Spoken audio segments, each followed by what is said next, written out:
ಪ್ರೀತಿ ಯಾವಾಗ ಯಾರ ಮೇಲೆ ಹುಟ್ಟುತ್ತೆ ಅನ್ನೋದು ಯಾರಿಗೂ ಗೊತ್ತಾಗಲ್ಲ. ಇಲ್ಲಿಯೂ ಹಾಗೆ ಇನ್ಸ್ಟಾಗ್ರಾಂನಲ್ಲಿ ಹುಟ್ಟಿದ ಪ್ರೀತಿ ಯುವತಿಯನ್ನು ಬೆಂಗಳೂರಿನಿಂದ ಬೆಳಗಾವಿಯ ಖಾನಾಪುರಕ್ಕೆ ತಂದು ನಿಲ್ಲಿಸಿದೆ. ಮೂಲತಃ ಬೆಂಗಳೂರಿನ ಕಸ್ತೂರ್ಬಾ ನಗರದ ಪ್ರಿಯಾಂಕಾ 24 ವರ್ಷದ ಯುವತಿ. ಬೆಳಗಾವಿಯ ಅಲಾರ್ವಾಡ್ ಗ್ರಾಮದ ರಾಹುಲ್ ಎಂಬ ಯುವಕ ಇನ್ಸ್ಟಾಗ್ರಾಂನಲ್ಲಿ ಪರಿಚಯ ಪ್ರೀತಿಗೆ ತಿರುಗಿ ಈಗ ಮದುವೆಯಾಗಿದ್ದಾರೆ. ಅವರಿಗೆ ಹುಡುಗಿಯ ಮಾವನೇ ವಿಲನ್ ಆಗಿದ್ದಾನೆ. ಹುಟ್ಟು ಕೋಟ್ಯಾಧೀಶೆ ಆಗಿರುವ ಪ್ರಿಯಾಂಕಾ ತನ್ನ ಚಿಕ್ಕ ವಯಸ್ಸಿನಲ್ಲೇ ತಂದೆ ತಾಯಿಯನ್ನು ಕಳೆದುಕೊಂಡಿದ್ದಾರೆ.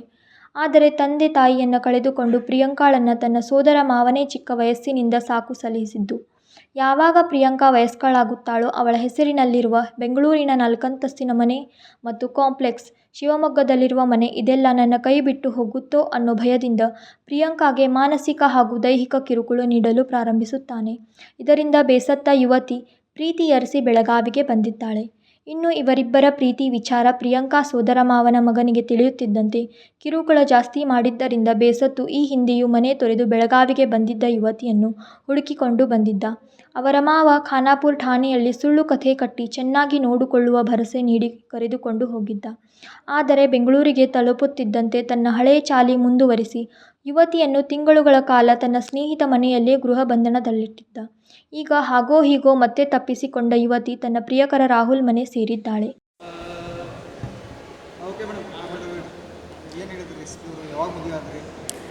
ಇವತ್ತು ಬೆಳಗ್ಗೆ ಮದುವೆ ಆಗಿದ್ವಿ 11:30ಗೆ.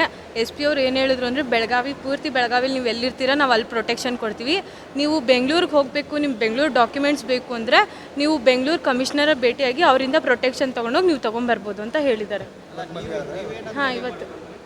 ಹಾಂ, ಯಾಕಂದರೆ ನಮ್ಮದು ನಮ್ಮ ಮಾವನೇ ಭಯ ರೀ ನಮ್ಮದು. ಮತ್ತು ನನ್ನ ಹತ್ರ ಗಿಕ್ಯುಮೆಂಟ್ಸ್ ಏನಿಲ್ಲ. ಸೊ ಮದುವೆಗೆ ನಾವು ಡೈರೆಕ್ಟ್ ಇಲ್ಲಿ ಇವ್ರನ್ನ ಭೇಟಿ ಆದ್ವಿ. ಅವ್ರು ಹಿಂಗೆ ಹೇಳಿದ್ರು. ಸೊ ನಾವು ಬೆಂಗಳೂರಲ್ಲಿ ಕಮಿಷ್ನರ್ನ ಮೀಟ್ ಆದರೆ ಕಮಿಷ್ನರ್ ನಮಗೆ ಪ್ರೊಟೆಕ್ಷನ್ ಕೊಡ್ತಾರೆ ಅಂತ ಹೇಳಿದ್ದಾರೆ. ದೇವಸ್ಥಾನದಲ್ಲಿ ಎಲ್ಲಪ್ಪ ಪಾಡೀಶ್ವರ್ ರೀ. ಹಾಂ ಹೌದು, ಕೊಟ್ಟಿದ್ದೆ. ಅವರು ಇದ್ಕೊಂಡು ಏನು ಅಷ್ಟೊಂದು ಸೀರಿಯಸ್ ತೊಗೊಳ್ಳಿಲ್ಲ. ಸೊ ಅವ್ರು ಸೀರಿಯಸ್ ತೊಗೊಳ್ಳಿಲ್ಲ. ನಾವೇ ಬೆಂಗಳೂರಿಗೆ ಹೋಗಿ ತೊಗೊಂಬರಕ್ಕೆ ಹೋದರೆ ಅಲ್ಲಿ ತುಂಬ ಪ್ರಾಬ್ಲಮ್ ಆಗೋಯ್ತು.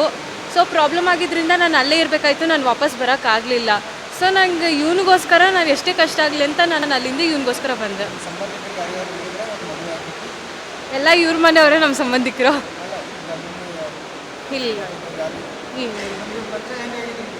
ಇನ್ಸ್ಟಾಗ್ರಾಮ್. ಹಾಂ, ಇನ್ಸ್ಟಾಗ್ರಾಮಲ್ಲಿ ಆಯ್ತು ರೀ ಪರಿಚಯ. 1-2 ವರ್ಷ ಆಯ್ತು ರೀ. ಈಗ ನಿಮ್ಮ ಪ್ರಾಪರ್ಟಿ ಎಲ್ಲೆಲ್ಲಿದೆ ಏನೇನಿದೆ ಅಂತ ನಿಮ್ಗಾದ್ರೂ ಗೊತ್ತಿದೆಯಲ್ವಾ? ಹಾಂ, ಬೆಂಗಳೂರು ಶಿವಮೊಗ್ಗದಲ್ಲಿದೆ ರೀ.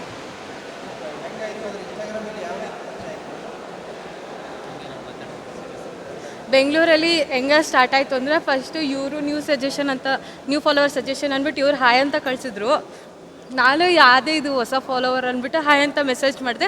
ಹಾಗೆ ನಮ್ಮ ಫ್ರೆಂಡ್ಶಿಪ್ಪಿಂದ ಬೆಳ್ಕೊಂಡೋಗಿ ಫ್ರೆಂಡ್ಶಿಪ್ಪಿಗೆ ಬಂದು ಬೆಳಗಾವಿಲಿ ಮದುವೆ ಇದೆ ಅಂತ ಕೂಗಿದ್ರು. ಸೊ ಬೆಳಗಾವಿಲಿ ಮದುವೆ ಇದೆ ಅಂತ ಬಂದಾಗ ನನಗೆ ಇವ್ರ ಫ್ಯಾಮಿಲಿ ಎಲ್ಲ ಎಷ್ಟು ಚೆನ್ನಾಗಿ ಕೈ ತುತ್ತು ತಿನ್ಸೋದು, ಮಗಳ ಥರ ನೋಡಿಕೊಂಡ್ರು.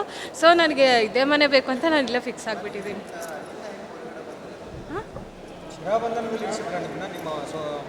ಹೌದು ರೀ. ಅಲ್ಲಿಂದ ಹೆಂಗೆ ಬಂದೆ ಅಂದರೆ ಅವರು ಇರಲಿಲ್ಲ. ಸೊ ನಾನು ಅವಾಗ ಅಲ್ಲಿಂದ ಶಿಲ್ಘಟ್ಟದಿಂದ ಬೆಂಗಳೂರಿಗೆ ಬಂದು ಬೆಂಗಳೂರಿಂದ ದಾವಣಗೆರೆ ಬಸ್ ಹತ್ಕೊಂಡು ದಾವಣಗೆರೆಗೆ ಬಂದು ಬೆಳಗಾವಿಗೆ ಟ್ರೈನಲ್ಲಿ ಬಂದೆ ರೀ. ಏನಾ? ಇಲ್ಲ, ಯಾರ್ದು ಇಲ್ಲ ವಿರೋಧ. ಮೀನ್ಸ್ ಯಾರು ಒಪ್ಕೊಂತಲ್ಲ ಅಂತಲ್ಲ.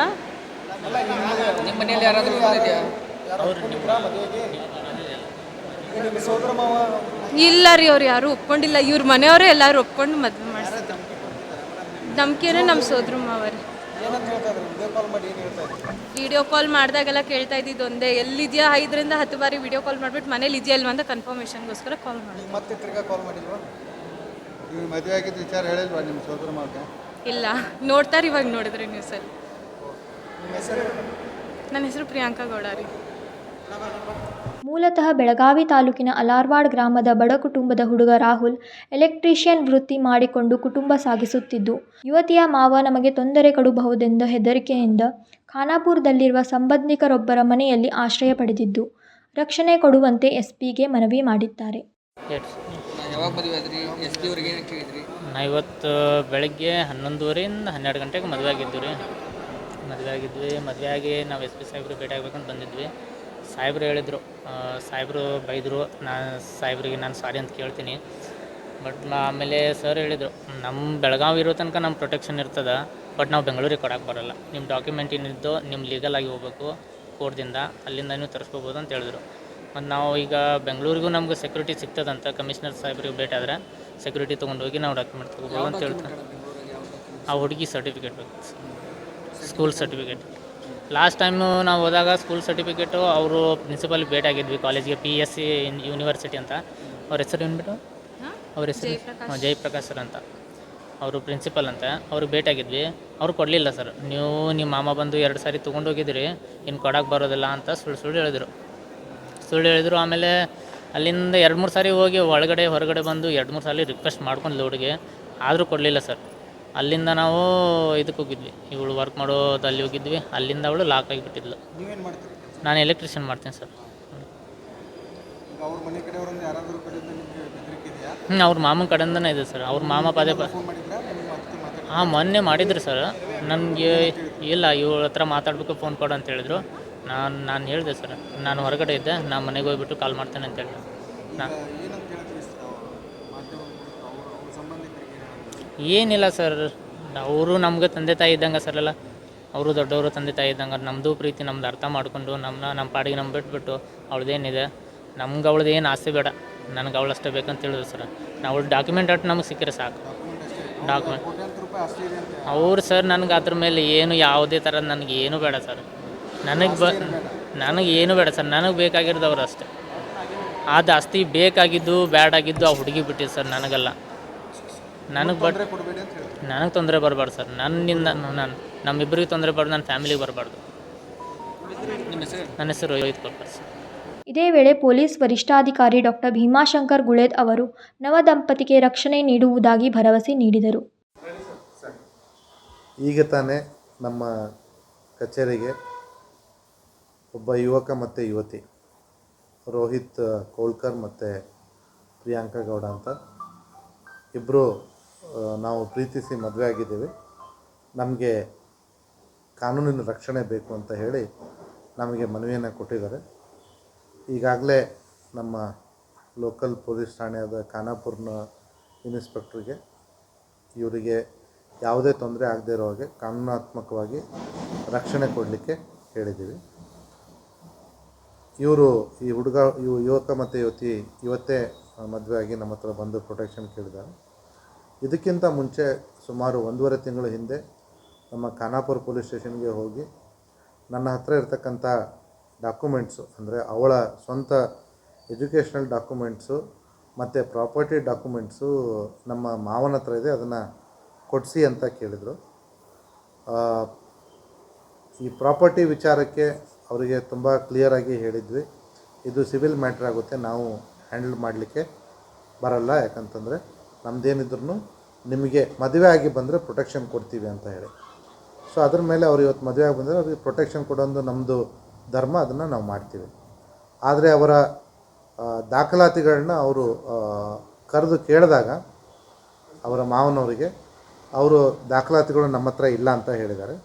ಸೊ ಹಾಗಾಗಿ ಅವರಿಗೆ ನಾವು ಹೇಳಿದ್ದೀವಿ, ಈ ಡ್ಯೂಪ್ಲಿಕೇಟ್ಗಳನ್ನ ಅವರು ಸಂಬಂಧಪಟ್ಟ ಶಾಲಾ ಕಾಲೇಜು ಮತ್ತು ಯೂನಿವರ್ಸಿಟಿಗಳಿಂದ ಪಡ್ಕೊಳ್ಬಹುದು, ಅದಕ್ಕೂ ಕೂಡ ಅದರದ್ದೇ ಆದ ಸಂಪೂರ್ಣ ಮಾನ್ಯತೆ ಇರುತ್ತೆ. ಇನ್ನು ಸಿವಿಲ್ ಮ್ಯಾಟ್ರಿಗೆ ಕೂಡ ನಾವು ಅವರಿಗೆ ಸಜೆಸ್ಟ್ ಮಾಡಿದ್ದೀವಿ, ತಾವು ಕೋರ್ಟಿಗೆ ಹೋಗ್ಬಿಟ್ಟು ಅದನ್ನು ಫೈಟ್ ಮಾಡ್ಕೊಳ್ಳಿ ಅಂತ ಹೇಳಿ. ಹುಡುಗ ಹುಡುಗಿ ನಮ್ಮ ಹತ್ರ ಬಂದು ಅವ್ರಿಗೇನು ಕೊಟ್ಟಿರ್ತಕ್ಕಂಥ ಕಾನೂನಾತ್ಮಕ ರಕ್ಷಣೆಯನ್ನು ನಾವು ಕೊಡ್ತೀವಿ. ಸರ್ 1.5 ತಿಂಗಳಿಂದ ಖಾನಾಪುರ ಸ್ಟೇಷನ್ಗೆ ಹೋಗಿದ್ರಂತ? ಹೌದು, ಜೂನ್ 5ನೇ ತಾರೀಕು ಆ ಸಂದರ್ಭದಲ್ಲಿ. ಈಗ ಮತ್ತೆ ತಿರ್ಗಾ ಬಂದಿದ್ದು 26ನೇ ತಾರೀಕು ಅಂತ ಹೇಳ್ಬೇಕು. 26/7ಕ್ಕೆ 27/7 ಅವೆರಡರ ಮಧ್ಯರಾತ್ರಿಯಲ್ಲಿ ಖಾನಾಪುರ ಬೆಳಗಾವಿಗೆ ಬಂದು ಹೋಗಿ ಇವತ್ತು 29 ತಾರೀಕು ಬೆಳಗ್ಗೆ ಮದುವೆ ಮಾಡಿಕೊಂಡು ಇಲ್ಲಿಗೆ ಬಂದಿದ್ದಾರೆ. ನಾನು ಕ್ಲಿಯರಾಗಿ ಹೇಳಿದೆ, ಈಗಾಗಲೇ ಸಿವಿಲ್ ಮ್ಯಾಟ್ರಲ್ಲಿ ಪೊಲೀಸ್ ಇಂಟರ್ಫಿಯರ್ ಆಗಲ್ಲ, ಅದೇನಿದ್ರು ಮಾನ್ಯ ನ್ಯಾಯಾಲಯದ ಮುಖಾಂತರ ಬಗೆಹರಿಸ್ಕೊಳ್ಬೇಕು. ಅವರು ಮದುವೆಯಾಗಿ ಅವರಿಗೆ ಪರ್ಸನಲ್ ಲೈಫ್ಗೆ ಪ್ರೊಟೆಕ್ಷನ್ಗೆ ಕೇಳಿದ್ದಾರೆ, ಅದನ್ನು ನಾವು ಕೊಡ್ತೀವಿ. ವಿನೋದ್ ಕೋಲ್ಕಾರ್, KMM ಕನ್ನಡ, ಬೆಳಗಾವಿ.